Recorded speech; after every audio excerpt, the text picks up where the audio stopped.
Hello students, welcome to brain train. আজকে আমাদের topic মন্দির নাকি মসজিদ। আজ যেখানে আজমির শরীফ বহুদিন থেকে যেটা রয়েছে খাজা মঈনুদ্দিন চিশতির দরগা, নতুন করে বলা হচ্ছে যে এটা শিবা টেম্পল। তো দেশ জুড়ে না এই বিতর্কের সৃষ্টি হয়েছে। তো 10 pending suits in mosque temple dispute from Sambhal to Mathura.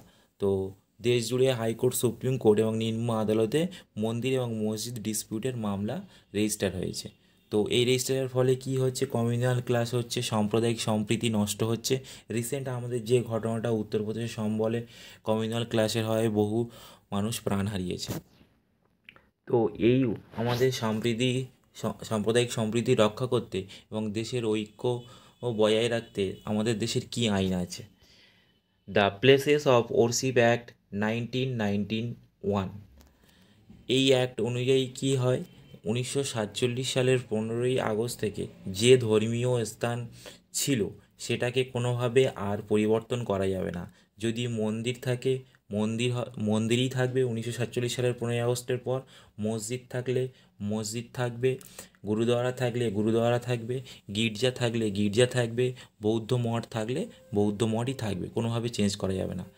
এক সেকশন 3 অনুযায়ী কোনোভাবে এটাকে কনভার্সন বা আংশিক বা সম্পূর্ণ পরিবর্তন করা যাবে না।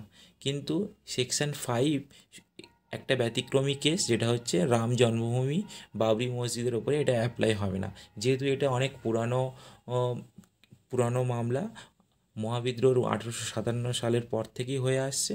তো সেই জন্য এটাকে ব্যতিক্রমী রাখা হয়েছে। সেকশন 6 অনুযায়ী যদি এরকম ঘটনা ঘটে তাহলে ম্যাক্সিমাম 3 বছরের জেল হতে পারে। Why several petitions have been filed in court against the places of Worship Act 1991। তো অনেকে এর সাংবিধানিক বৈধতা নিয়ে কোশ্চেন তুলেছে। যেমন অনেকেই ক্রিটিক্সরা আর্গু করেছে যে এটা 1947 সালের 15ই আগস্ট কেন কাটা হবে, বা হিস্টোরিক্যাল যে ভুলগুলো হয়েছে সেগুলোকে কারেকশান করতে এই আইনটা বাধা দিচ্ছে। তারপরেও যখন 2022 সালে chief justice DY Chandrachud Gyanvapi hearing শোনার সময় বলেছিলেন, যদিও 1991-এর প্লেসেস অফ ওয়ারশিপ অ্যাক্ট অনুযায়ী এটাকে চেঞ্জ বা পরিবর্তন করা যাবে না, কিন্তু ওটা মন্দির ছিল না মসজিদ ছিল এইটুকু সার্ভে করে আমরা জানতে পারি। তো এই সুপ্রিম কোর্টের রায়ের পর থেকে দেশ দেশ জুড়ে বিভিন্ন ডিসপিউট মামলা সামনে এসছে। যেমন Gyanvapi mosque in Varanasi, Shahi Idgah mosque in Mathura, Teelewali Masjid Lucknow, Shamsi Jama Masjid in Badaun UP. তো রিসেন্ট কোর্টের অবজারভেশন কী আছে?